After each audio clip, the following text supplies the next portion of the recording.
لیکن کھیلے گی اس کی بی ٹیم کی طرح ہی، اس میں کوئی دو رائے نہیں ہے۔ اچھا جی، اس کے بعد میاں صاحب جو ہے وہاں پہ پہلے ارادہ یہ تھا کہ میاں صاحب نے وہاں سے جو ہے وہ جاتی عمرہ جانا ہے، اور جاتی عمرہ کے بعد انہوں نے مینار پاکستان جانا ہے، لیکن چونکہ اسلام آباد میں 2-2.5 گھنٹے لیٹ ہو گیا تھا تو پلان کو جو ہے وہ چینج کیا گیا، اور میاں صاحب جو ہے وہ ایئرپورٹ سے سیدھا جلسہ گاہ کی جانب روانہ ہو گئے۔ جلسہ گاہ پہ جب وہ وہاں پہ پہنچے، سب سے پہلے انہوں نے مغرب کا ٹائم ہو چکا تھا، میاں صاحب نے جو ہے نماز ادا کی وہاں پہ، اور نماز ادا کرنے کے تھوڑی دیر کے بعد جو ہے کافی ڈیلے آ گیا، اتنی دیر تک جو ہے مریم نواز وہاں پہ لوگوں کو انگیج کرنے کے لیے جو ہے وہ تقریریں وغیرہ کرتی رہیں، کبھی کسی کو بلا لیا، یا صادق صاحب کو بلا لیا، احسن اقبال صاحب کو، خواجہ آصف صاحب کو، ان سب کو بلا لیا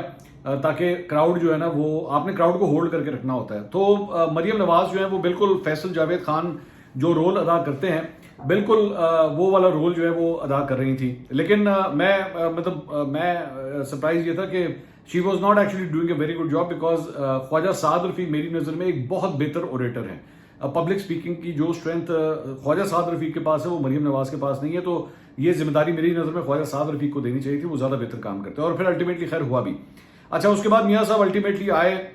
پورے وہ ان کے ڈرون فوٹیجز وغیرہ دکھائی گئیں، میاں صاحب جو ہے جلسہ گاہ میں پہنچے، اور اس کے بعد جو ہے وہ آہستہ آہستہ اوپر کی طرف وہ آنا شروع ہوئے۔ جب وہ سٹیج کے اوپر پہنچے تو بڑے جذباتی قسم کے مناظر جو ہے وہ دیکھنے میں ملے۔ اوبیسلی میاں صاحب 4 سال کے بعد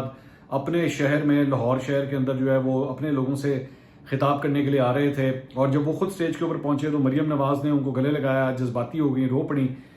میاں صاحب کی آنکھیں بھی بھر آئیں اس موقع کے اوپر۔ اور اس کے بعد جو اگلا مومنٹ تھا وہ میری نظر میں بہت سگنیفیکنٹ تھا، اور وہ یہ تھا کہ میاں صاحب نے جو ہے وہ مریم نواز اور شہباز شریف دونوں کے ہاتھ پکڑ کے جو ہے وہ سٹیج کے اوپر انہوں نے ہاتھ بلند کیے۔ اچھا، یہ جو موقع تھا نا یہ ہاتھ بلند کرنے والا، اس کی سگنیفیکنس اس لیے بھی تھی کہ یہ جو میاں صاحب جتنی دیر تک باہر رہے، یہاں پہ مریم نواز شہباز شریف گروپ یہ کافی زیادہ جو ہے یہاں پہ چلتا رہا، اور تھا بھی، ایسی نہیں ہے کہ اس میں حقیقت نہیں تھی، یہ تھا اس میں اسی طرح۔ میں بالکل آپ کو مطلب اپنی پوری یہ تصدیق کے ساتھ یہ بات کر رہا ہوں کہ ان دونوں کے گروپس موجود تھے، لیکن میاں صاحب نے کراؤڈ کو دکھانے کے لیے جو یہ بتایا کہ جناب یہ دیکھیں میں دونوں جو ہیں وہ میرے ساتھ ساتھ ہیں، اور جب سے میاں صاحب کی واپسی کا ایک سلسلہ شروع ہوا ہے تب سے ہم دیکھ بھی رہے ہیں کہ دونوں جو ہے دونوں میں بڑی کوآرڈینیشن نظر آ رہی ہے۔ پھر اس کے بعد حمزہ شہباز بھی وہاں پہ آ گئے، میاں صاحب نے حمزہ شہباز کو بھی بلایا، حمزہ شہباز کا پھر ایک موقع کے اوپر حمزہ شہباز اور مریم نواز کے ہاتھ جو ہے وہ کھڑے کیے گئے، تو وہ امپریشن یہی تھا کہ ہم سب جو ہے وہ یونائٹڈ ہیں۔ اس کے علاوہ پھر دیگر رہنما ایاز صادق صاحب کو میں نے دیکھا، وہ بھی میاں صاحب سے جب آ کے ملے تو ان کی آنکھیں بھی نم تھیں، اور دیگر رہنما جو ہے وہ ایک ایک کر کے آ رہے تھے، آ کے ہنا بٹ صاحبہ بھی آئیں، اور بھی رہنما آئے آ کے ان سے ملے۔ تو وہ جو گریٹنگز تھیں جب اس کا ٹائم جو ہے ختم ہوا تو اس کے بعد میاں صاحب جو ہے جو فرنٹ کے اوپر آئے تو اس موقع کے اوپر بھی دوبارہ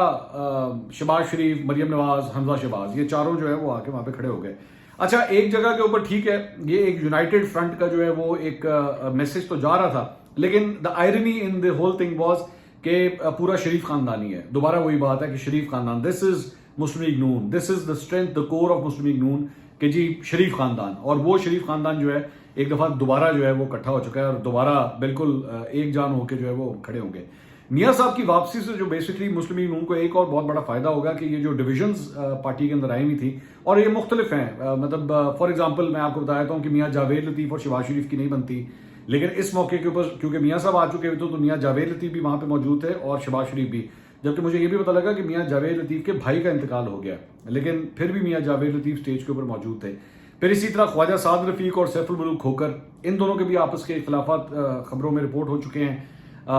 مریم نواز کا اور شہباز شریف کا تو obviously ایک ماضی ہے، تو میاں صاحب کے آنے سے نا ایک چھتری آ جاتی ہے جو کہ ان تمام ڈویژنز کو جو ہے وہ کور کر دیتی ہے۔ مسلم لیگ نون کو اس کا فائدہ ہوگا کیونکہ میاں صاحب کا جو ورڈ ہوگا that will be the last word,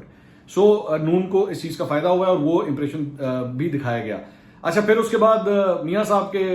سامنے جو ہے وہ کبوتر چھوڑے گئے۔ اب جب کبوتر چھوڑے گئے تو مجھے اتنے لوگوں کے میسیجز آئے کہ نہیں جی منصور صاحب آپ کے کبوتر جو ہے نا وہ میاں صاحب تک پہنچ گئے، تو میں نے کئی لوگوں کو جواب دیا، میں نے کہا یار میں خود تو وہاں پہ نہیں تھا کیونکہ میں ظاہری بات ہے ڈیوٹی کے لیے میں یہاں پہ آیا ہوا تھا، تو چلے میرے کبوتر ہی جو ہے وہاں پہ پہنچ گئے، بلکہ it was a very nice gesture کہ میاں صاحب نے جو ہے نا اپنی انگلی کے اوپر بھی ایک کبوتر جو ہے وہ آ کے بیٹھا، اور وہ بیٹھا رہا۔ بڑی انٹرسٹنگ بات یہ ہے کہ وہ اڑا نہیں۔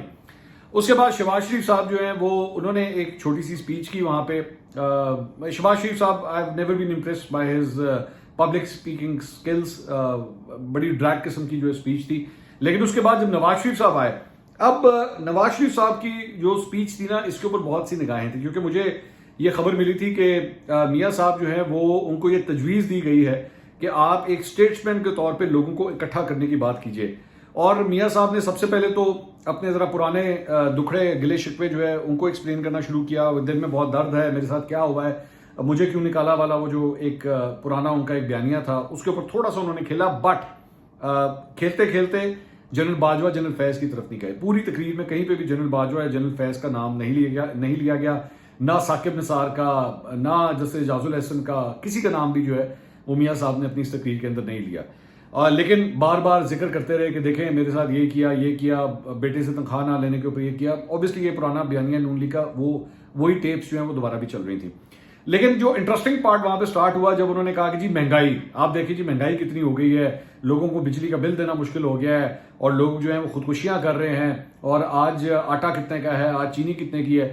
تو میاں صاحب جو تھے وہ بار بار جب یہ کہہ رہے تھے تو ظاہر بات ہے سامنے شہباز شریف صاحب بیٹھے ہوئے تھے، تو 16 ماہ کی حکومت جو ہے وہ شہباز شریف صاحب آپ کے اپنے بھائی کی رہی بھی ہے. لیکن میاں صاحب وہ سارا کا سارا بوجھ جو ہے وہ عمران خان کے اوپر ڈالنے کی کوشش کر رہے تھے. میرے خیال میں اسپیچ میں شاید صرف ایک دفعہ، جہاں تک مجھے یاد ہے صرف ایک دفعہ انہوں نے عمران خان کا نام لیا، لیکن پورا کا پورا بوجھ جو ہے وہ ان کے اوپر ہی ڈالا گیا کہ جی مجھے کیوں نکالا، اور میں دیکھیں میں کتنا سب کچھ ٹھیک کر رہا تھا. یہ سارا کچھ جو ہے وہ پی ٹی آئی کی جو حکومت تھی اس کے اوپر انہوں نے ڈالنے کی کوشش کی. بٹ میرا اس کے اوپر یہ ماننا ہے کہ یہ پولیٹیکل پوائنٹ سکورنگ ہے. میاں صاحب چاہتے ہیں کہ بیسکلی پوری قوم جو ہے 2018 سے لے کے تو 2022 تک یہ جو 4 سال بنتے ہیں، یہ 4 سال جو ہے آپ اس کو قصوروار ٹھہرائیں، اور بعد میں 2022 کے بعد جو کچھ ہوا ہے اس کو آپ ایک دم بھول جائیں، اور سیدھا اپنی میموری کو جو ہے نا 2017 کے اندر لے جائیں کہ جب 2017 کے جو ریٹس تھے نا وہ یہ تھے. اب اس کے اوپر سوال پیدا ہوتا ہے کہ اگر آپ نے 2017 کے ریٹس یاد رکھنے ہیں تو 2012 کے کیوں نہ یاد رکھے جائیں، یا 2007 کے کیوں نہ رکھے جائیں جب ریٹس اس سے بھی کم تھے. بٹ یہ پالیٹکس ہوتی ہے، اوبویسلی آپ نے یہ کرنا تو ہوتا ہی ہے کہ آپ اپنے ووٹر کو جو ہے وہ کنونس کرنے کے لیے بتاتے ہیں کہ جناب دیکھنا میرا دور جو تھا بڑا سنہری تھا اور میں اب آ گیا ہوں ملک بچانے کے لیے. لیکن حقیقت یہ ہے، میں آپ کو ابھی سے بتا دیتا ہوں، مجھے نہیں پتا کہ کل کو الیکشنز کیا ہوتے ہیں، لیکن جو بھی آئے گا اس کے لیے آگے کا راستہ بہت مشکل ہے، بہت زیادہ مشکل ہے. ایک جگہ پہ جہاں پہ میاں صاحب سے بہت بڑی غلطی ہوئی میری نظر میں، وچ واز بلو میاں صاحب، مطلب انہوں نے کہا کہ جی وہ ہماری بہنیں کہاں ہیں، ہماری بہنیں، مطلب آپ کی وہاں پہ بہنیں اتنی کم تھی کہ آپ کو خود بھی نظر نہیں آ رہا تھا کہ آپ کی بہنیں ہیں کتنی، وہاں پہ کتنی کو خواتین جو ہیں وہ جلسے کے اندر آئی ہوئی ہیں. لیکن نون لیگ کا جو ہے وہ ہمیشہ ایک ٹریڈیشنلی یہی رہا ہے کہ خواتین کی تعداد کم ہی ہوتی ہے. یہ تو مریم نواز، عظمہ بخاری، مریم اورنگزیب اور یہ خواتین جب سے ایکٹیو ہوئی ہیں تو کچھ آپ کو فیمیل فیسز اب زیادہ نظر آنا شروع ہو گئے نون لیگ کے اندر، لیکن جلسوں وغیرہ کے اندر جو ہے ہمیشہ فیمیل پریزنس ہمیشہ کم ہی رہی ہے. تو وہاں پہ انہوں نے کہا کہ دیکھیں کتنے آرام سے جو ہے وہ جلسہ گاہ کے اندر موجود ہیں، کوئی ڈھول ڈھمکا کوئی کچھ نہیں ہو رہا. اب یہ انہوں نے بیسکلی پی ٹی آئی کی خواتین کو لگائی، which was I think very below the belt. میاں صاحب کو اس قسم کی بات نہیں کرنی چاہیے تھی. اگر کوئی خواتین جو ہیں وہ آ رہی ہیں اور جلسوں کے اندر پارٹیسپیٹ کر رہی ہیں تو یہ اٹ واز مچ بلو. مطلب نون لیگ کے میرے پاس خود ایسے جلسوں کی فوٹیجز ہیں یا فنکشنز کی فوٹیجز ہیں جہاں پہ خواتین نے ڈانس کیا ہوا ہے، تو یہ بہت ہی بلو دا بیلٹ میاں صاحب نے بات کی، نہیں کرنی چاہیے تھی میری نظر میں. اس کے بعد جو اچھا پورشن اب جہاں سے مجھے میاں صاحب کی اسپیچ نے ایکچولی امپریس کیا، وہ 2-3 دفعہ ریپیٹیشنز تھیں اس چیز کی کہ ہم نے کوئی بدلہ نہیں لینا اور ہم انتقام کی سیاست نہیں کریں گے اور اس ملک کو جو ہے اب آگے لے کے چلنا ہے. اب بہت سے لوگ جو ہیں اوبیسلی اس کو ایکویٹ کر رہے تھے کہ جناب یہ بیسکلی اسٹیبلشمنٹ کو جو ہے وہ میسج دیا جا رہا ہے کہ ہم آپ کے جو سابقہ جنرل تھے، جنرل باجوہ، جنرل فیض، ہمیں ان سے کوئی لینا دینا نہیں ہے، it is our past now اور اب ہم نے آگے جانا ہے. جبکہ آج سے مہینہ 1.5 مہینہ پہلے یہی نواز شریف صاحب جو ہے وہ یہ کہہ رہے تھے کہ جی ان لوگوں کا احتساب ہونا چاہیے، لیکن آج پوری اسپیچ میں نہ جنرل باجوہ نظر آئے نہ جنرل فیض نظر آئے. تو میرا خیال میں مطلب it was good gesture. Even یہ بھی اگر میاں صاحب نے کہا اٹ واز گڈ جیسچر، میرا خیال میں 2 قدم اور بھی اس سے آگے جانا چاہیے تھا. 2 قدم یہ آگے جانا چاہیے تھا کہ جناب میں یہ ڈیمانڈ کرتا ہوں، میں یہ کہتا ہوں کہ نکالیں اگر جتنے بھی ہمارے پولیٹیکل حریف ہیں باہر نکالیں ان کو اور ان کو کرنے دیں کھل کے آپ پولیٹیکل کیمپیننگ کرنے دیں. میں چاہتا ہوں کہ تمام سیاسی جماعتوں کو جو ہے وہ ہر قسم کی پولیٹیکل کیمپیننگ کا رائٹ ہونا چاہیے اور ان کو کرنے دیں سیاست جس طرح کرنی ہے. حقیقت تو یہ ہے کہ میاں صاحب نے یا نون لیگ نے یہ جلسہ جو ہے ایسے موقع کے اوپر کیا ہے جہاں پہ ان کو اس بار اسٹیبلشمنٹ کی پوری سپورٹ حاصل رہی، بالکل اسی طرح جس طرح عمران خان کو 30 اکتوبر 2011 کو حاصل ہوئی یا 2018 کی الیکشن کیمپین کے اندر حاصل ہوئی۔ اس وقت عمران خان اسٹیبلشمنٹ کے لاڈلے تھے، آج نواز شریف اور شہباز شریف جو ہے وہ اسٹیبلشمنٹ کے لاڈلے ہیں، اور پوری سپورٹ کے ساتھ جو ہے وہ یہ جلسے، یہ کیمپیننگ مطلب کھل کے کھیلنے دیا جا رہا ہے۔ اب ان کو اپوز کرنے والا جو ہے وہ گراؤنڈ کے اندر ہی موجود نہیں ہے، عمران خان جو ہے وہ جیل کے اندر بند ہے، تو ایسے موقع کے اوپر آبویسلی شاید ان کی ڈیمانڈ یہی ہوگی کہ آبویسلی ہمیں کھل کے کھیلنے دیں۔ لیکن یہ کہنا کہ جی ہم کوئی انتقام کی سیاست نہیں کرنا چاہیں گے، اور اس کے بعد ساتھ ہی ساتھ انہوں نے اپنے کارکنوں کو یہ بھی کہا کہ جی گالم گلوچ کی جو ہے وہ کوئی، ہم نے اگر آپ کو گالی دی آپ نے آگے سے گالی نہیں دینی، ہم نے کوئی اس قسم کی جو سیاست نہیں کرنی۔ میاں صاحب کے اوپر اس بات کا کریڈٹ جاتا ہے کہ وہ ہمیشہ اس چیز کو ہی پروموٹ کرتے ہیں کہ ہمیں انتشار کی سیاست کی طرف نہیں جانا، اور خان صاحب ہمیشہ یہیں سے میری نظر میں مار کھاتے ہیں، ہمیشہ مار کھاتے ہیں کہ انہوں نے جو ہے نا جلا دو گرا دو، جو شیخ رشید کے ٹپیکل نعرے ہیں وہاں سے ہمیشہ عمران خان اور شیخ رشید مار کھاتے ہیں۔ میاں صاحب کی یہ اسٹرینتھ ہے، تو میاں صاحب نے اس کے اوپر کھیلا بھی، بالکل بہت اچھا کیا کھیلا۔ اوور آل میں اگر میاں صاحب کی اسپیچ کو مطلب میں لب لباب چند چیزیں میں نے صرف آپ کے سامنے رکھی ہیں، وہ اسپیچ تو کافی لمبی تھی۔ میاں صاحب has grown old, obviously age ہو چکی ہے، نظر آ رہا تھا، ایون تو انہوں نے بیچ میں کہا بھی کہ میرے اندر آج وہی جنون ہے جو آپ کے اندر ہے، وہی جوان دل ہے جو آپ کے اندر ہے، لیکن آبویسلی ایج ہو چکی ہے، وہ بات نہیں رہی میاں صاحب کی۔ لیکن پھر بھی اتنا لمبا سفر کرنا، صبح 9 بجے کے وہ نکلے ہوئے تھے وہاں سے دبئی سے، پہلے اسلام آباد، پھر اسلام آباد سے لاہور کرتے کرتے مطلب تقریباً اپروکسیمیٹلی کوئی 11 گھنٹے 10:30 11 گھنٹے ہو چکے تھے جب وہ اسٹیج کے اوپر پہنچے ہیں۔ تھک جاتا ہے بندہ، اس ایج کا بندہ جو ہے، لیکن پھر بھی خیر انہوں نے اسپیچ کی جہاں تک اگر کمپیئر کریں نواز شریف کی اسپیچ کو عمران خان کی اسپیچ کے ساتھ، عمران خان کے پاس پبلک اسپیکنگ کا زیادہ تجربہ ہے، زیادہ تگڑی اسپیچ کرتے ہیں، لوگوں کو انگیج کرنا جو ہے عمران خان صاحب کی ہمیشہ اسٹرینتھ رہا ہے۔ لیکن اگر کانٹینٹ کی بات کی جائے میاں صاحب کی، تو وہ میاں صاحب کا کانٹینٹ جو ہے وہ میری نظر میں زیادہ اسٹرانگ ہے as compare to Imran Khan صاحب۔ عمران خان صاحب کو گمکری کرنی اور شو مین شپ جو ہے وہ آتی ہے، اسٹیج کو استعمال کرنا آتا ہے، مائک کا استعمال کرنا آتا ہے کہ کس طرح کرنا چاہیے۔ اب اس کے بعد ظاہری بات انہوں نے اسپیچ جو ہے وہ اپنی ختم کی، اور اس کے بعد جو ہے وہ ریپ اپ ہو گیا۔ اب now I want to talk about the crowd. ظاہری بات آپ کا یہ سوال ہے جی کتنے لوگ تھے جلسے کے اندر، کتنے لوگ تھے؟ میں نے مختلف سورسز سے جو نمبرز میرے پاس آئے ہیں، وہ دیکھیے جلسہ جو ہوتا ہے نا کبھی کوئی فکس نمبر نہیں ہوتا، یہ ذہن میں رکھیے گا۔ یہ نہیں ہوتا کہ جناب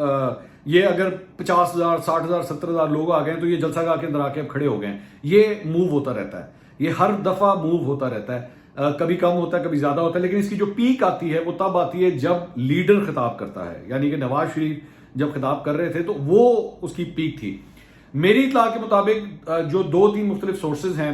75,000 سے لے کے 1 لاکھ یہ میرے پاس نمبر آیا ہے کہ یہ اتنے لوگ جو ہیں جلسہ گاہ کے اندر یا باہر کا کراؤڈ بھی اگر آپ ڈال لیں تو یہ تقریباً اس میں ریوالو کر رہا تھا۔ یہ اپنی پیک کے اندر جو ہے وہ تقریباً 90-95 لاکھ بھی اس نے ٹچ کیا، لیکن اس سے پہلے جو ہے یہ کراؤڈ 60-70 کے آس پاس بھی تھا۔ But this is a very good number, a very very good number in the conditions جس میں نون لیگ اس وقت موجود ہے۔ میرے خیال میں تو ان کو کہوں گا کہ فل مارکس ہے کہ آپ اتنا بڑا کراؤڈ بھی لے آئے، ریسورسز استعمال کیے، گاڑیوں استعمال کی، جنت کے جو ہے وہ وعدے کروائے گئے، یا جو کچھ بھی تھا یہ ساری جماعتیں کرتی ہیں، ایسا نہیں ہے کہ باقی نہیں کرتے۔ پاکستان تحریک انصاف بھی کرتی ہے، پیپلز پارٹی بھی کرتی ہے۔ They are going to utilize each and every asset اور trick in the bag to actually bring in people, سب کرتے ہیں۔ اگر کوئی یہ کہتا ہے کہ جی ہم نہیں کرتے تو یہ جھوٹ بولتے ہیں۔ لیکن میری نظر میں اگر اس کا کمپیریزن آپ عمران خان کے 30 اکتوبر 2011 کے جلسے کے ساتھ اگر آپ کریں گے تو وہ والی بات نہیں تھی، وہ اس سے میری نظر میں یہ جلسہ چھوٹا تو تھا ہی، چھوٹا ان سینس کراؤڈ نمبرز کے لحاظ سے، لیکن جو انرجی 30 اکتوبر 2011 کے جلسے کے اندر عمران خان کے جلسے میں نے دیکھی تھی، اور فیملیز بھی تھیں اور لوگوں کا جو ایک رش اور انرجی نظر آ رہی تھی لوگوں کے اندر، وہ بات نہیں تھی نون لیگ کے جلسے میں۔ اب ہو سکتا ہے کہ آپ یہ کہہ سکتے ہیں کہ جی نون لیگ کبھی بھی جلسے ان کی کبھی بھی اسٹرینتھ نہیں رہے، اور جلسہ کرنا پی ٹی آئی کو آتا ہے، یہ فیکٹ ہے کہ اس کے اندر پی ٹی آئی ہمیشہ ماہر ہے۔ بٹ دوبارہ نمبر بہت اچھا ہے، مطلب نون لیگ آج اگر گھر جائے گی نا اور بیٹھ کے اپنی اسیسمنٹ کرے گی ڈرائنگ بورڈ کے اوپر تو کہے گی کہ جی وی آر سکسیزفل۔ اور میں خود بطور ایک نیوٹرل جرنلسٹ جو ہے میں بھی یہ کہوں گا کہ اٹ واز اے سکسیزفل شو ان حالات کے اندر۔ میں نے خود میں دوپہر کے ٹائم تقریباً 12:30 بجے میں لاہور سے نکلا and I was heading toward Islamabad, تو بہت بڑے بڑے قافلے میں نے اسلام آباد سے اور اس طرف سے آتے ہوئے موٹر وے کی طرف لاہور کی طرف جاتے ہوئے دیکھے. دے ور آل کراسنگ می, میری دوسری سائڈ کے اوپر وہ تھے, دے ور کراسنگ می, بڑے ہیوج نمبرز جو ہیں وہ لاہور کی طرف آ رہے تھے. اسی طرح, اور یہ تو ایک سائڈ ہے نا, مطلب نارتھ والی سائڈ ہے. ساؤتھ سے ملتان اور ڈیرہ غازی خان اور صادق آباد, بھاولپور, سندھ, بلوچستان کی ساری ٹریفک بھی اسی سائڈ سے گئی ہے. سو بڑے اچھے طریقے سے جو ہے اس جلسے کو جو ہے آرگنائز کیا گیا. لیکن اب سوال یہ ہے کہ اس کے آگے کیا ہوگا, اب اس کو آگے آپ نے کس طرح لے کے چلنا ہے. نون لیگ کو کھل کے کھیلنے دیا جا رہا ہے, نون لیگ کو کوئی روک ٹوک نہیں ہے, پوری اسٹیٹ مشینری کا استعمال کیا جا رہا ہے, تمام میڈیا نے ان کی بڑی ٹکا کے کوریج کی ہے. بلکہ میں تو یہ بھی دیکھ رہا تھا کہ ایون پی ٹی آئی کے جو مشہور لونڈے لپاڑے ہیں وہ بھی ٹھنڈے ہوئے ہیں. ان میں سے ایک آدھے کے بارے میں تو مجھے پتا لگا کہ جناب ان کو تو بالکل ہی ان کے سیل نکال دیے گئے ہیں. سو اس سارے گیم کے اندر سوال دوبارہ یہی ہے کہ کیا اگر آج عمران خان اسی جگہ کے اوپر مینار پاکستان کے اوپر یہ جلسہ کرے تو کیا اس سے بڑا جلسہ ہوگا؟ میں مانتا ہوں کہ عمران خان اگر آج مینار پاکستان کے اوپر جلسہ کریں تو میری نظر میں نون لیگ کے جلسے سے زیادہ بڑا جلسہ ہوگا. اسی موقع پہ, اسی ٹائم کے اوپر, اسی کنڈیشنز کے ساتھ میرا خیال میں بہت بڑا جلسہ ہوگا. اور اگر خاص طور پہ اگر اتنی ہی سپورٹ ان کو مل جائے تو نون لیگ سے میری نظر میں بڑا جلسہ ہوگا. لیکن پھر بھی نون لیگ نے جتنی محنت کی ان کنڈیشنز کے اندر, it was a very good performance. This is my take on the whole thing. باقی آپ اپنی رائے کا اظہار کیجیے گا کامنٹ سیکشن کے اندر. اگلی ویڈیو میں آپ سے دوبارہ ملاقات ہوگی. اللہ حافظ.